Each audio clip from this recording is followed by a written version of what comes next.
Bon, allez, on va regarder cet extrait absolument lunaire que j'ai vu tourner sur x.com, anciennement Twitter, mais en vérité, c'est une interview de Sirène, un espèce de pseudo-média d'extrême droite sur Internet tout pourri, qui là se met à faire des interviews. Bon, qu'ils ont décidé d'inviter, en premier invité exceptionnel, un certain Chalençon, Pierre-Jean Chalençon. C'est bien ça, c'est Pierre-Jean Chalençon. J'oublie son nom à chaque fois. Lui là, celui qui fait « Rendez-nous les bijoux de la couronne !» Lui-même, je crois que c'est Pierre-Jean, mais j'oublie son nom à chaque fois. Oui, c'est Pierre-Jean. Pierre-Jean Chalençon, tout à fait. Lui-même. Ce monsieur. Un personnage haut en couleur, hein, très haut en couleur, mais qui a un peu du clout quand même. Genre, il y a tout un tas de personnalités de droite et d'extrême droite, pas que d'extrême droite, qui ont fait des dîners chez lui et tout. Donc on va juste lire un des tout petits bouts de sa page Wikipédia pour resituer un peu qui est ce grossier personnage. Et après, on regardera pas l'interview en entier parce que ça dure 50 minutes. Mais il y a Tajmat là qui a ressorti un extrait de 5 minutes qui est un concentré de toutes les dingueries racistes qu'il a pu dire. Et là, c'est très très chaud. Hein. Il a dit des choses comme: si ça continue comme ça, je vais rentrer dans le tas. Les musulmans nous ont déclaré la guerre. Voile de merde. Là, on est sur un niveau de racisme décomplexé extrêmement vénère. C'est leur pas comtiellement. Ah, ça, c'est du classique Onibaku, ça. Ça, c'est du classique Onibaku dans le chat. C'est le pas comtiellement de la droite. C'est pas très gentil pour pas comtiellement. Non, mais tu voulais dire sur le côté personnage haut en couleur. Oui, ok, d'accord. Je vois ce que tu veux dire. C'est vraiment pas gentil pour pas comtiellement, mais bon, ok, la blague est valide. C'était par rapport à la coupe de cheveux, c'est tout. Parce il a pas la grosse barbe, mais bon, bref. Oui, donc qui est Pierre-Jean Chalençon? Non, c'est Jean-Pierre Chalençon. Ah non, il s'appelle Jean-Pierre Chalençon, mais il s'est dit: je vais m'appeler Pierre-Jean Chalençon. Ah, cringe de fou. Hein. Donc c'est un entrepreneur et collectionneur français, surtout connu pour sa collection d'objets napoléoniens. Napoléonien. Vous voulez parler de Napoléon qui a rétabli l'esclavage en France et qui a abattu la République. Ok. Oui, c'est son Wario, c'est plutôt ça. C'est le dark, pas comme tellement. C'est pour dire que pas comme tellement est cool. Voilà, évidemment. Il a participé à des émissions télévisées de divertissement et s'affiche en soutien de l'extrême droite, autant au niveau national qu'international. Il est l'auteur de plusieurs déclarations racistes. Ok, directement dans la page Wikipédia. Effectivement. Donc c'est un espèce de collectionneur d'objets napoléoniens, mais qui a aussi des activités médiatiques. Et il a fait des espèces de soirées fines un peu pendant le Covid notamment, je sais plus exactement. Pierre-Jean Chalençon faisait partie du groupe d'amis invités par Jean-Marie Le Pen pour des déjeuners dans sa maison, qualifié de personnage excentrique et extrémiste. S'y croisait notamment Bruno Gollnisch, député du Front National, Marie Derbès, ex-compagne de Frédéric Chatillon, qui est de la famille, c'est la cousine d'Éric Tegner d'ailleurs, Marie Derbès, directeur de la rédaction de Frontières. Éric Hamers, Éric Zemmour et tout un tas de fachos comme ça, quoi. Ok, ouais. Il compte parmi les personnalités présentes au premier meeting de campagne d'Éric Zemmour pour le parti d'extrême droite Reconquête. Donc il est vraiment dans la team raciste, islamophobe, guerre civilisationnelle de l'enfer, quoi. Voilà. Donc il a fait des propos racistes sur Rachida Dati. Il a réagi au vol des bijoux de Louvre en disant: rendez-nous les bijoux de la couronne. Donc c'est un espèce de gros débilos, quoi, en réalité. Et voilà, c'est ça qu'on avait vu. C'est au moment où il s'était fait connaître. Il avait fait des dîners clandestins pendant le Covid avec tout un tas de personnalités, quoi. Voilà. Et il s'est fait afficher pour ça. Bref, plainte pour un jeu raciste, ouais. Ce genre de personnage absolument grossier, mais quand même qui a un petit peu son rond de serviette dans certains médias. En tout cas, on aime lui tendre un micro dans les franges les plus radicales, on va dire, de la droite et de l'extrême droite, quoi. Voilà, sachant que lui, il est un peu en mode... certes, c'est un excentrique qui joue sur ce jeu-là, mais il joue sur le truc de la France éternelle. Je suis un collectionneur d'objets d'art, j'aimerais que la France reste la glorieuse France, les bons restaurants à Paris, les bijoux et les parures, et Marie d'Antoinette, et c'est un gros raciste, quoi. Voilà. Complotiste en plus, mais oui, genre vraiment, y a rien à sauver avec ce gars-là. C'est un grossier personnage. C'est pour ça que j'ai pas envie de faire trop de contenu sur lui. Ces genres de gars, faut un peu les ignorer, ils servent à rien. Mais voilà, on a le droit de se faire plaisir quand même. On a le droit de rire. On n'a même plus le droit de rire. J'ai même plus le droit de faire des blagues. Ah bah si, on a quand même le droit de rire. Donc on va quand même regarder ces 5 minutes pour se foutre de sa gueule. Mais en vérité, là, il est même pas si risible que ça. C'est plus effrayant la manière dont il est décomplexé dans son racisme, quoi. C'est ça qui est effrayant. C'est qu'on se dit: oh, c'est des excentriques, c'est des grossiers personnages, il faut pas trop leur donner l'heure. Mais parfois, ces grossiers personnages ont le leadership de la dégueulasserie, et c'est un petit peu son cas. Voilà, c'est un petit peu son cas. T'as la même Switch que Astérion, Hugo Link? Est-ce que t'as le même déguisement que lui? De Minotaur? Oui? Non? Bon, bref. Parce qu'on est arrivé à un moment de l'histoire de France où les Français sont à deux doigts d'une révolution, on est à deux doigts d'une guerre civile. On est à deux doigts d'une révolution, d'une guerre civile. Une révolution, une guerre civile, c'est pas forcément la même chose. Alors on pourrait être à deux doigts d'une révolution qui déclenche une guerre civile, par exemple, comme la révolution bolchevique a laissé place à une guerre civile russe qui a duré plusieurs années entre les Russes blancs et les bolcheviks, avec l'armée rouge dirigée par Trotsky à l'époque. Mais là, il est en mode les Français vont craquer. Là, ça va commencer à faire des ratonnades. Ils auront bien raison. C'est ça, un traducteur. C'est ça qu'il est en train de dire. Révolution, c'est pas une histoire de révolution. Il s'en bat les couilles de l'histoire révolutionnaire de la France, lui. Lui, s'il avait été là en 1789, il aurait été en mode genre oh non, Louis XVI, touchez pas à Louis XVI, comme un gros bébé cadom. Hein. Ils s'en bat les couilles de l'histoire révolutionnaire de la France. Quand il dit ça, c'est en mode ça va péter, ça va péter. Ah, les Français, ils vont s'énerver, ils vont se réveiller, ils vont sortir des fusils, et puis ils vont aller commencer à tuer les musulmans. Et moi, voilà, je vous aurais prévenu. Hein. C'est un peu ça, le discours. Hein. Parce qu'on est arrivé à un moment de l'histoire de France où les Français sont à deux doigts d'une révolution, on est à deux doigts d'une guerre civile, une révolution dangereuse, sanglante. Et je pense que quand on voit ce qui se passe aujourd'hui, que les musulmans, en tout cas l'islam, nous a déclaré la guerre, car comme le disait très bien Éric Zemmour il y a quelques jours... Comme le disait très bien Éric Zemmour, personne ne devrait prononcer cette phrase. Personne ne devrait se référer à Éric Zemmour premier degré, en disant je me fais le relais de son discours que je trouve très juste. C'est un sous-Éric Zemmour. Vous imaginez ? Éric Zemmour, il a le discours le plus guerrier dans le mauvais sens du terme, quoi. Il est là en mode c'est la guerre civilisationnelle, il parle de conquête islamique pour parler de l'immigration en France ou juste le fait qu'il y ait des musulmans en France, quoi. Il parle de conquête islamique. La conquête islamique, vraiment, c'est des termes, on est au 7e siècle, quoi. C'est en mode genre, oh, les conquêtes arabes, le sud de l'Espagne, etc., etc.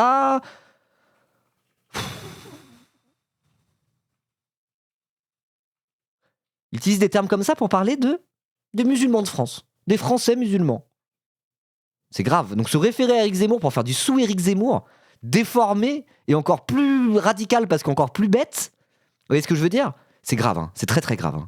La différence entre islam et islamiste est devenue comme un mouchoir comme un papier de cigarette. Ah ouais, définis islamiste pour voir.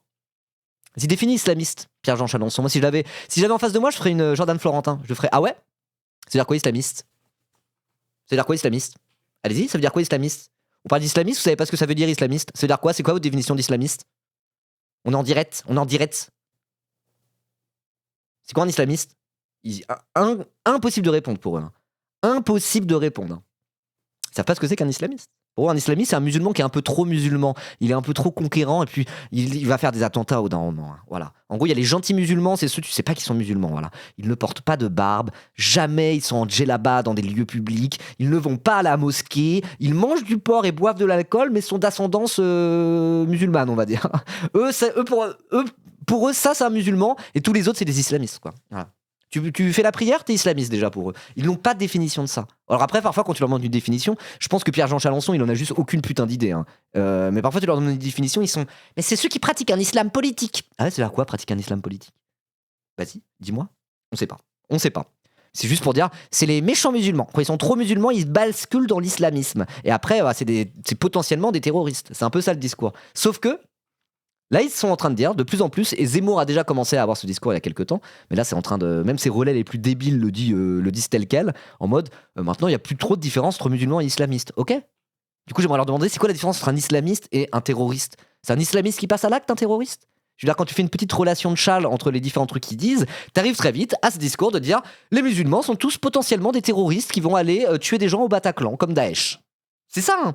C'est ça le discours derrière, quand tu lis en creux. Et t'as pas besoin de lire beaucoup derrière les lignes, entre les lignes, pour comprendre que c'est ça le discours qu'ils disent. Au final, tous les musulmans sont potentiellement des islamistes, et tous les islamistes sont potentiellement des terroristes qui vont tuer les Français. Et donc, du coup, l'islam n'a pas sa place en France. C'est un danger civilisationnel. Ils veulent nous envahir et appliquer la charia en France. C'est vraiment ça le discours. C'est horrible. Aujourd'hui, si demain il y avait une guerre, ce serait contre la France et même un certain nombre de nos amis fraîchement nommés français, qui viennent d'Algérie, du Maghreb ou d'ailleurs, qui sont des gens qui sont prêts à s'assimiler. L'assimilation est importante. Le même discours que Zemmour. L'assimilation, il faut s'assimiler. Oh, il y a des gens, leurs parents sont musulmans, mais eux, ils vivent à la française. Ils boivent du vin. Ils boivent de l'alcool. Eux, ça va. Assimiler. C'est-à-dire quoi assimiler, encore une fois ? À quel point tu veux assimiler ou pas les musulmans ? Pour eux, l'assimilation, ça peut très vite mener, et c'est ce que la position que défend Zemmour, à interdire le voile dans l'espace public. Ok. Dati qui est ministre, par exemple, elle est assimilée. Oui. De qui ça? Qui est assimilé? Ça débat sur des personnes arabes. Est-ce qu'elles sont suffisamment assimilées ou pas pour vous, Pierre-Jean Chalençon? Pour ça, si tu vois ces gars-là, s'ils sont au pouvoir, il y aura une suspicion sur chaque arabe de France ou chaque musulman de France en mode assimilé ou pas celui-là? Il est assez assimilé? Non, bah en prison. Remigration, il n'est pas assez assimilé. Et après, je veux dire, c'est la porte ouverte à mettre le critère d'assimilation de plus en plus haut, quoi. Et à la fin, in fine, pour ces gens-là, un musulman assimilé, un arabe assimilé, c'est quelqu'un qui rejette l'islam, quoi. C'est ça le bout du chemin, et le bout du chemin, il est très visible. Hein. Le bout du chemin, si tu marches 2 mètres sur le chemin, il y est très très vite, quoi. Quel enfer. On parlait de Rachida Dati qui est ministre. Ah, Rachida Dati, ok. Donc là, ça débat pour savoir si Rachida Dati est assez assimilée, quoi. Mais quelle horreur, quoi. Imaginez si on faisait ça avec d'autres trucs que des musulmans. Enfin, ça serait tout aussi horrible, mais eux, ils le font avec des gens arabes et musulmans en mode comme as, quoi. Comme as. Enfin, genre, imagine. Ils disent pas ça pour des personnes juives, par exemple. Tu remplaces musulman par juif là-dedans, c'est en mode genre, ah bah c'est exactement ce que disaient les fascistes et les collaborationnistes dans les années 30. Tiens, bizarre, parce que c'est la même chose. Ils cherchent des ennemis de l'intérieur, exactement comme les nazis à l'époque. C'est des putins de nazis en puissance, ces gens-là. Elle est assimilée. Oui et non. Oui et non. La façon dont elle est un peu pétroleuse. Enfin, excusez-moi. Elle est assimilée, oui, mais enfin, d'une certaine façon. Il y a quand même un socle qui est toujours là. Ouah, c'est grave. Elle est un peu pétroleuse, c'est quoi? C'est en mode, c'est une femme de caractère. Oh, elle a le sang chaud. Ça, c'est son côté arabe, ça, hein? Elle est un peu énervée, Rachida Dati. C'est ça qu'il est en train de dire? C'est littéralement ça. Ouah. Alors que bon, Rachida Dati dans le genre assimilation, ça va. Elle est tout ce qu'il y a de plus française. Elle est chez les LR. Bon, en même temps, elle est chez les macronistes plutôt. Il sait qu'il est filmé. Ah oui, c'est une interview. Hein. C'est une interview. Ce niveau de racisme spectaculaire, quoi. Genre, même Rachida Dati, c'est déjà trop arabe pour lui parce que elle a trop de caractère. Elle a un peu trop de caractère, ça se sent que c'est pas une vraie française. Un peu pétroleuse, quoi. Oh. Ah, le fameux tempérament méditerranéen à la Mélenchon, exactement, quoi. Aïe, aïe, aïe, aïe, aïe, aïe, aïe, aïe. La façon dont elle parle aux gens, dont elle a un côté pétroleux qui est terrifiant. Enfin, la fois, elle était sur LCI, elle est revenue sur le plateau. Les pétroleux, c'est lié je savais même pas. Les pétroleux, c'est lié à la commune et à la diabolisation des femmes qui ont été accusées d'avoir incendié Paris. Oui, notamment la Sainte-Chapelle qui a été incendiée en 1871. Passé. Machin. Ça se fait pas. Enfin, on est où? On n'est pas dans le grand bazar, là. On n'est pas dans les... Il faut de racisme décomplexé. Faut déposer plainte, Madame Dati. Hein. Madame Dati, il faut déposer plainte contre cet odieux personnage. On est où là? Vous avez vu comment elle parle celle-là? On est au bazar ou quoi? Non mais ouais. Enfin, on est où? On n'est pas dans le grand bazar, là. On n'est pas dans les souks. Entre guillemets, aujourd'hui, ces gens-là... Mais il parle de Rachida Dati. Mais non mais si merde. S'il pense ça de Rachida Dati, il pense quoi quand il croise une femme voilée dans la rue, ce mec-là? Il est en mode c'est Daesh. C'est Daesh. Elle porte probablement une bombe sous son hijab. Non mais ouais, waouh. Waouh, ta gueule, Onibaku, ça va? T'es sérieux, toi? Ils ne sont jamais assimilés comme se sont assimilés des Espagnols, des Italiens, des... Ferme bien ta gueule, Onibaku, je me désolidarise de tes blagues de con. Là. Non, là, c'est bon. Je suis désolé. Du fait de leur religion, du coup. Oui, parce que cette religion, c'est l'islam. L'islam, elle est incompatible avec la République. C'est autre chose. D'ailleurs, vous avez vu le sondage récemment, qui est arrivé il y a quelques jours. Les jeunes de l'islam considèrent que l'islam est au-dessus de la République. Ça, on a déjà débunké ce truc-là. Hein. Si tu leur demandes, dans certains cas précis, c'est quoi qui est le plus structurant dans votre pensée, votre religion ou l'État? Il y en a plein qui disent, bah, là-dedans, moi, la religion est plus importante à mes yeux. Mais ça veut pas dire qu'ils veulent pas respecter l'État. Et ça se transforme en 50% des musulmans de France veulent la charia en France et sont des islamistes. Non mais stop déformer comme ça, s'il vous plaît. C'est surréaliste, on n'a jamais vu ça. Ces gens-là ne sont pas assimilés. Ces gens-là n'ont rien à faire chez nous. Je ne suis pas raciste. Mais même... Ces gens-là n'ont rien à faire chez nous. Je ne suis pas raciste. Mais pourquoi tu es obligé de le préciser alors? Bizarre, hein. Il n'a même pas dit mais. Il a dit je ne suis pas raciste. Oui, oui. Si toi, t'es pas raciste, dis-moi qui est raciste. J'aimerais bien savoir qui est raciste si lui n'est pas raciste. Au pire, s'il fallait que je le dise, je le deviendrais, puisque ces gens-là le sont plus que nous. J'aimerais... Je suis pas raciste, mais je pourrais le devenir, attention. C'est ça son argument? Non, mais c'est lunaire. C'est lunaire. Je suis obligé de mettre pause toutes les 2 secondes. Je ne sais plus quoi commenter. Je vais juste regarder l'écran avec un visage choqué. Nouveau type de React. Bien que tous les gens qui arrivent du Maghreb donnent 5 000 € à la France. Ça se saurait. Nous avons un vrai problème, et que si nous ne réagissons pas dans les semaines, dans les mois à venir, nous sommes fichus. Enfin, moi, en tout cas, je me barre. Je me casse. Ah oui, casse-toi. Fous le camp. Ah, fous le camp. Casse-toi, oui. Ça libérera un peu de foncier à Paris en plus. Je n'en peux plus.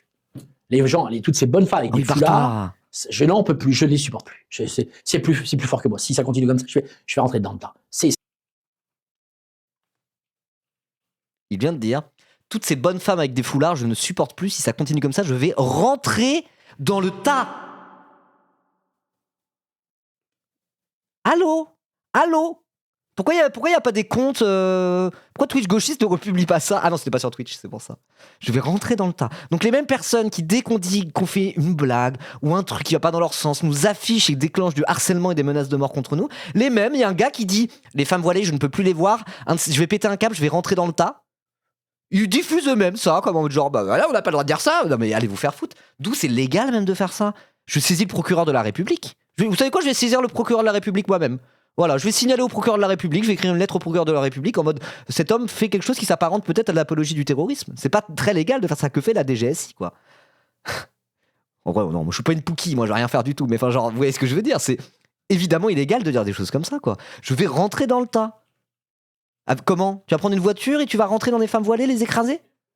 C'est du terrorisme, ça s'appelle ça. Je vais faire un attentat. Wesh. Tu veux que je le fasse? Moi je suis une grosse pouquille, dit Germaine Fourchette. Vas-y. Je sais pas comment faire un signalement au procureur de la République, mais ça, j'imagine qu'il y a des gens qui vont saisir le procureur. Enfin, genre, c'est une dinguerie de dire ça. C'est de la folie. C'est devenu. Quand je vois en Iran. C'est pas de la folie, c'est du racisme. Vous voyez ce que je veux dire? C'est waouh. Quand je vois en Iran, ok, alors en Iran, oui. Je vais rentrer dans le tas. C'est devenu. Quand je vois en Iran qu'il y a des dizaines. Attends, je vous envoie le lien du truc. Voilà. Les pouquis du chat, faites-vous plaisir. Faites-vous plaisir, les pouquis du chat, qu'est-ce que vous voulez que je vous dise? Cet homme ne respecte pas la loi, je suis désolé. Des centaines des milliers d'arrestations, des centaines de pendaisons de garçons et de jeunes femmes à cause de ce putain de foulard de merde. Mais c'est pas une question de mode, on n'est pas chez Jean-Louis Charest, on n'est pas chez Pierre Cardin. Bah, en parlant de mode, Pierre-Jean Chalençon, moi je préfère largement une femme qui porte un hijab que ta manière de t'habiller. C'est quoi ça? Tu es obligé de montrer ton torse jusqu'au nombril? Personne n'a envie de voir ça. Personne n'a envie de voir ça. C'est quoi ce médaillon absolument ridicule? Cette écharpe grotesque. Le mec, il ose parler de mode. Mais frérot, tu t'es vu, tu t'es regardé dans la glace.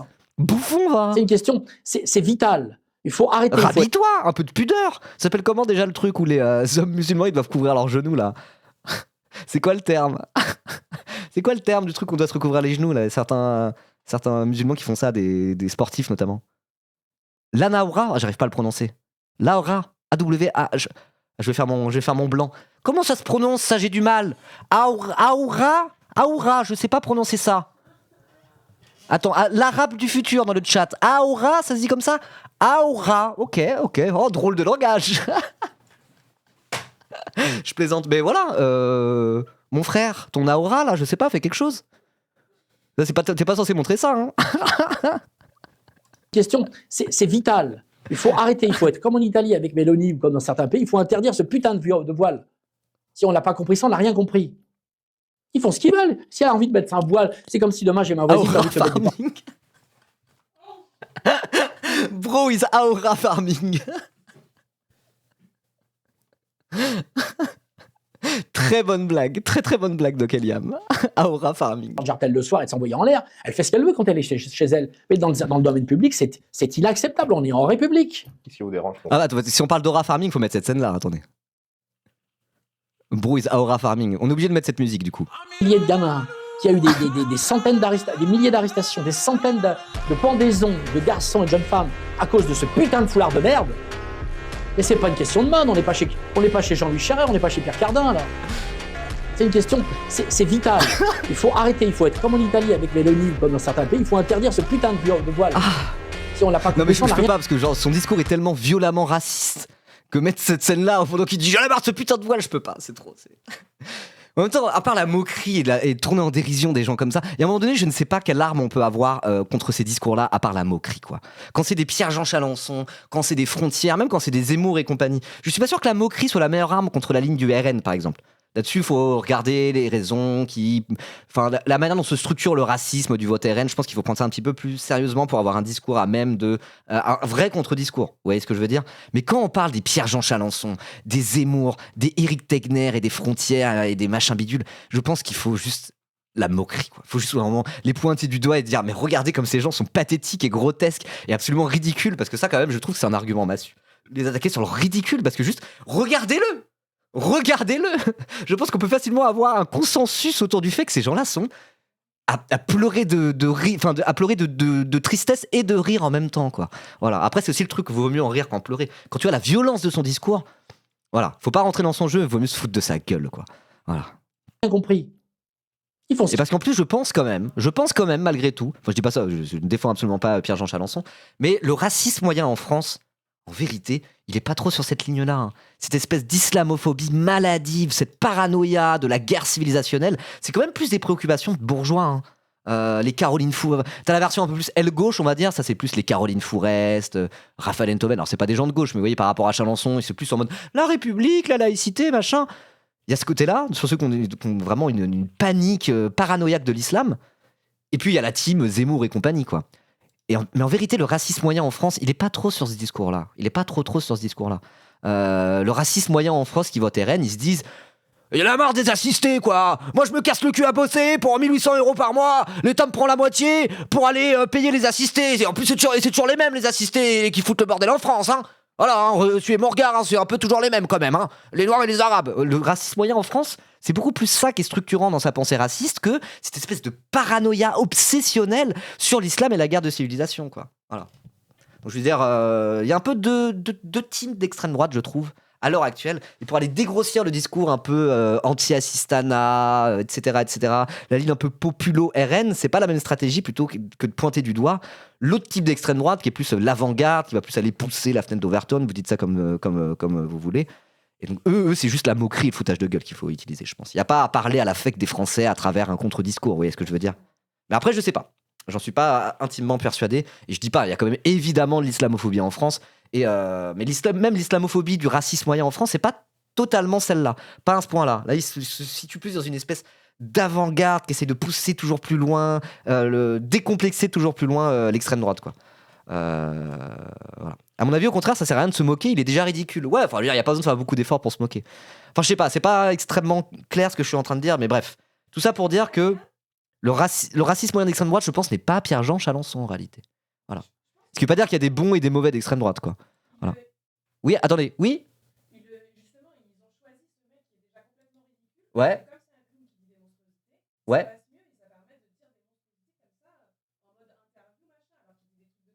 Oui. Ah, Germaine Fourchette me souffle à l'oreille. Non, ça sert à rien de se moquer d'eux en réalité. Vous n'avez pas entendu? Parce que le fait qu'il soit ridicule comme ça participe à la normalisation de son discours. S'il avait été beaucoup plus sérieux, beaucoup plus perçu comme quelqu'un de légitime et sérieux, il se permettrait peut-être moins, ou en tout cas on se permettrait moins, de lui donner un micro pour qu'il sorte des zinzineries pareilles. Ou en tout cas, ils en ont déjà, par exemple, ils ont Zemmour pour faire ça. Je répète ce que dit Germaine Fourchette. Ben oui. Donc du coup, il faut faire quoi? Il faut juste les ignorer, les gars, comme ça? C'est ça que vous voulez dire?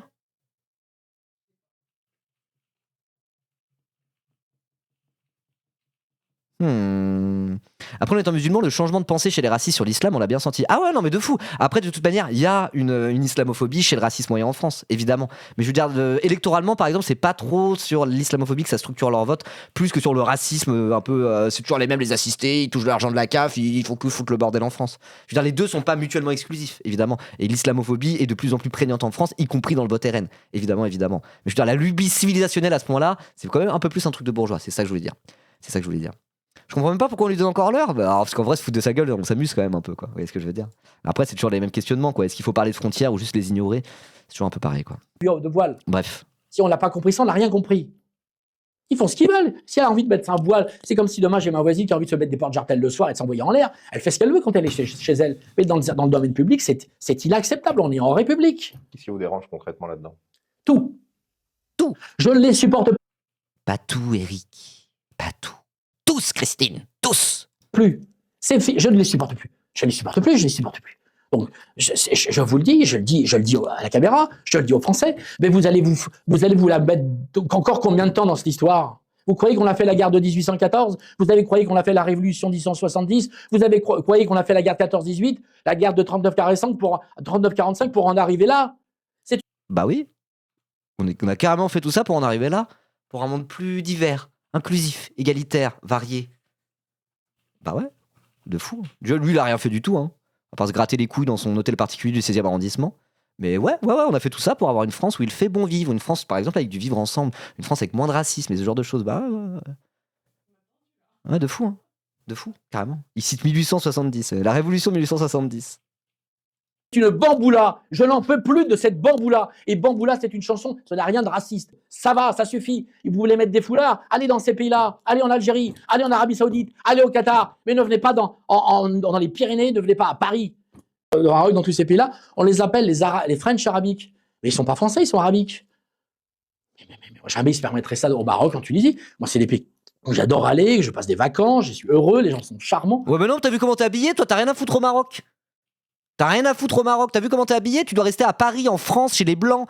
Il est fou, lui. Lui, il a le droit d'aller au Maroc habillé comme ça, mais des gens voilés n'ont pas le droit de venir en France. Non, mais je suis en mode genre. Moi, c'est pas pareil, je suis un colon, ok?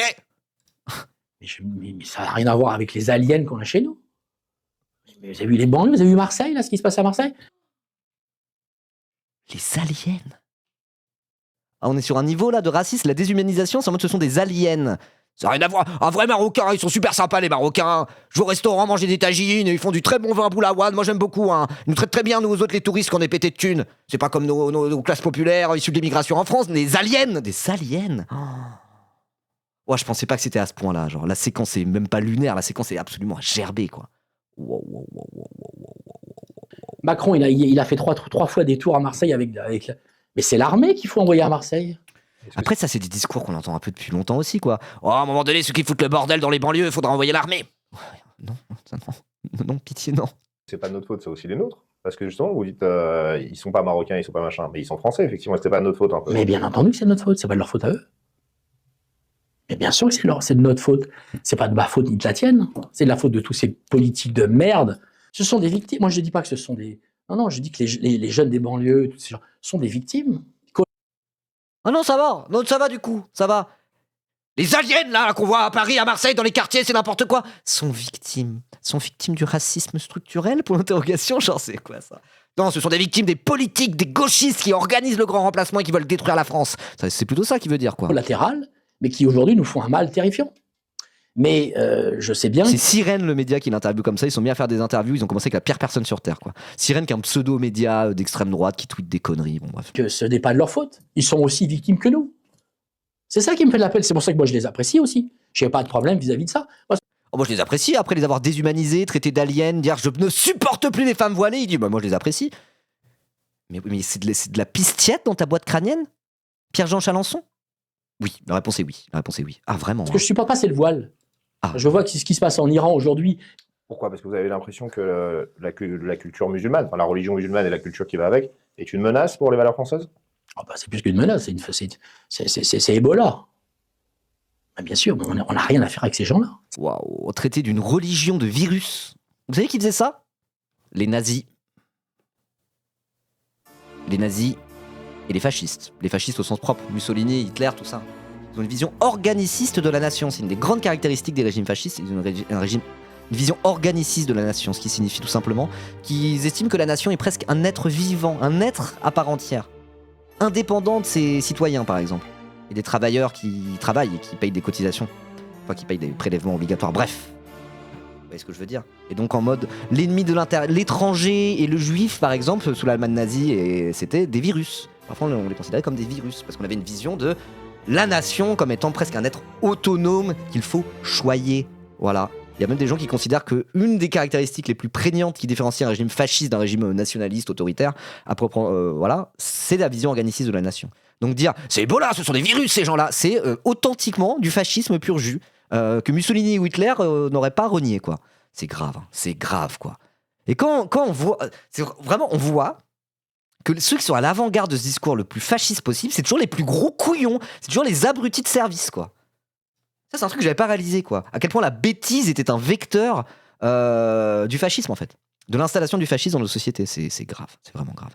Salut Journal Louise, comment ça va? Sinon, si vous voulez, il y a une meilleure nouvelle. Il y a 30 ans aujourd'hui, c'était le début des grandes grèves de 1995, bien sûr, qui ont démarré avec la mobilisation des fonctionnaires du 24 novembre 1995.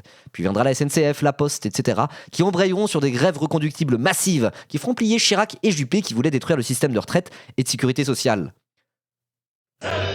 Gloire aux grévistes! Et bon lundi à vous, nous dit Journal Louise. Bon lundi à toi. Merci Journal Louise pour ton message. Oui, voilà. Tout ça, on parlera d'autres trucs un peu après. Je vais pas me spécialiser dans React à des abrutis pareils. Mais là, quand même, apparemment, l'extrait était tellement lunaire. J'avais envie d'en parler un petit peu avec vous. Voilà. C'est Ebola. Ah, bien sûr, on n'a rien à faire avec ces gens-là. Ça n'a rien à faire. La Palestine, mais on s'en branle de la Palestine. Mais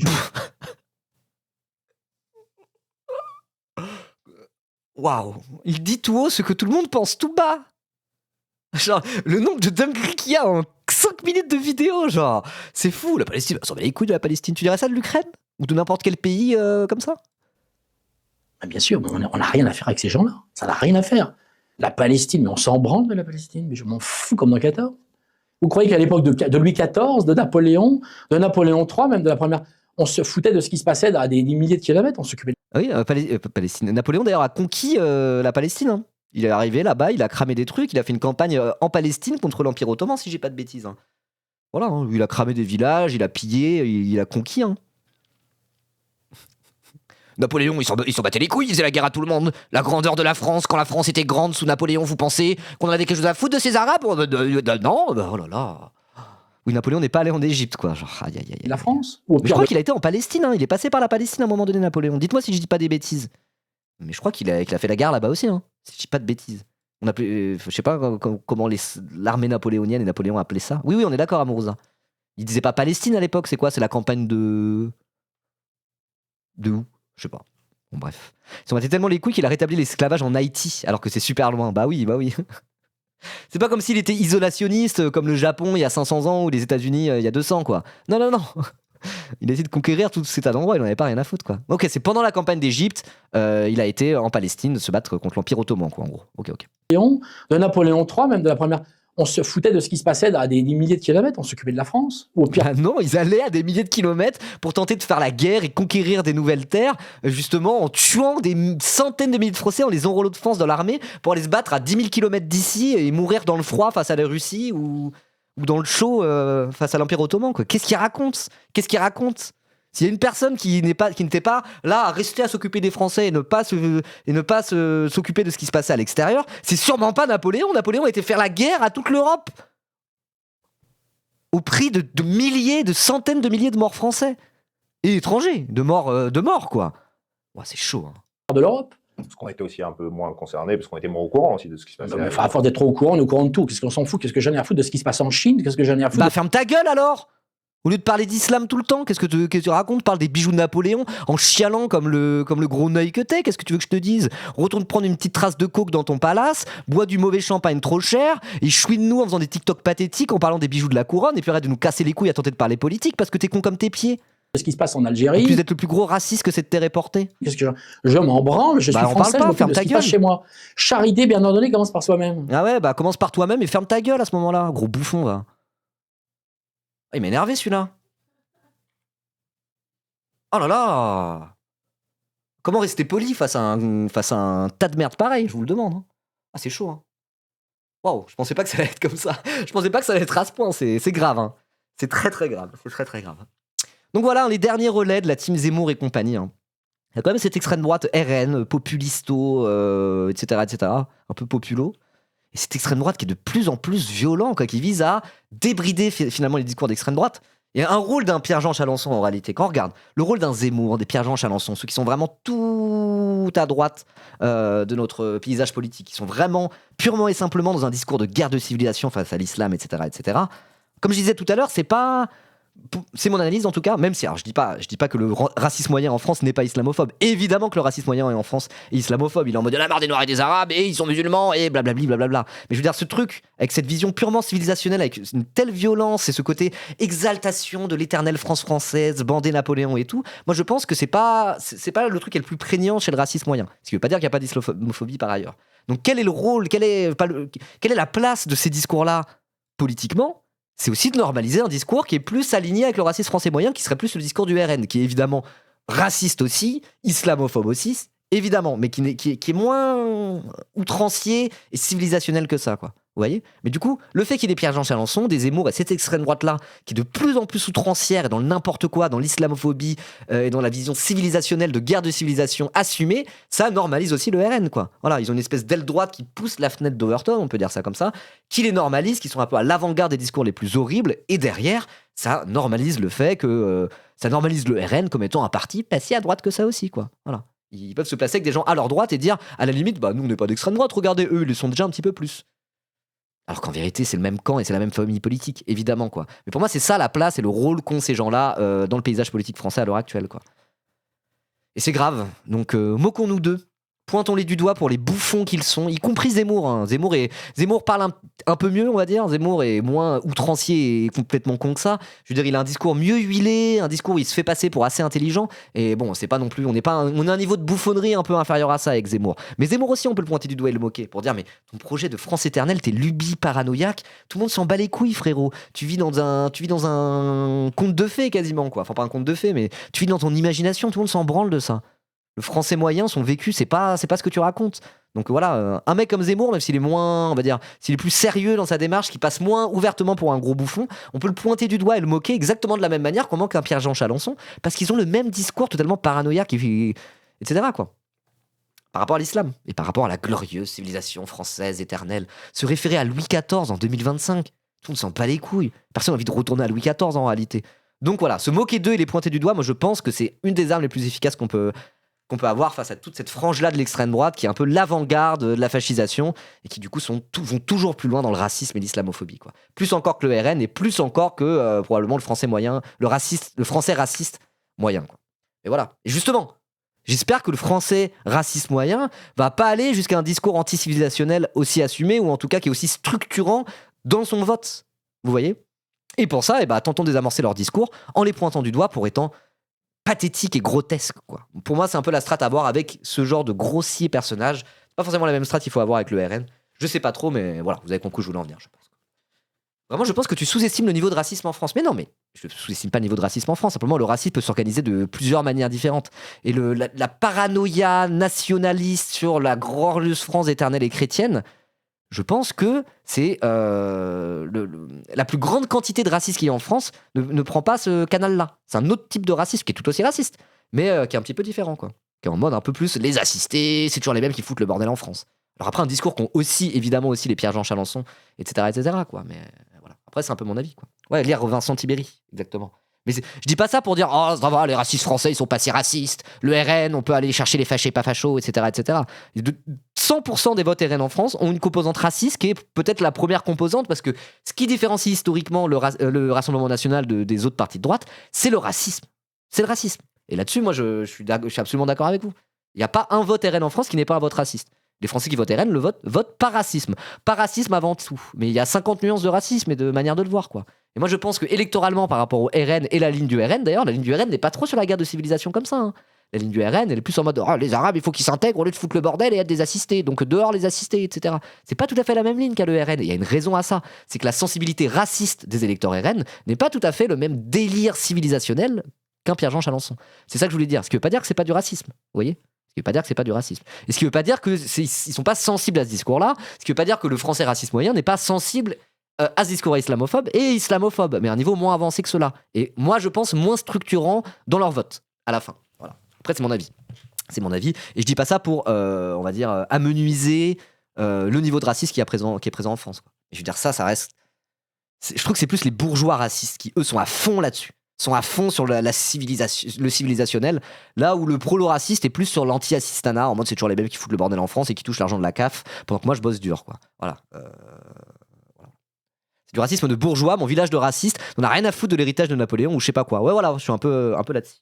Relire le sein graphique, ouais, la pas du thé, mais un peu là-dessus aussi. Ils sont en mode, en faisant un peu d'analyse sociologique, ils sont en mode le racisme des travailleurs n'est pas le même racisme que celui de la bourgeoisie. Même si, à un moment donné, ils convergent quand même. Ils ont un intérêt raciste en commun, évidemment. Mais si on analyse ça en finesse, je pense que il faut regarder ça. Il faut regarder de quelle manière se structure le racisme, à la fois chez la bourgeoisie nationaliste réactionnaire et aussi chez plus les travailleurs. Quoi. Les travailleurs qui votent RN, issus des classes populaires, etc., etc.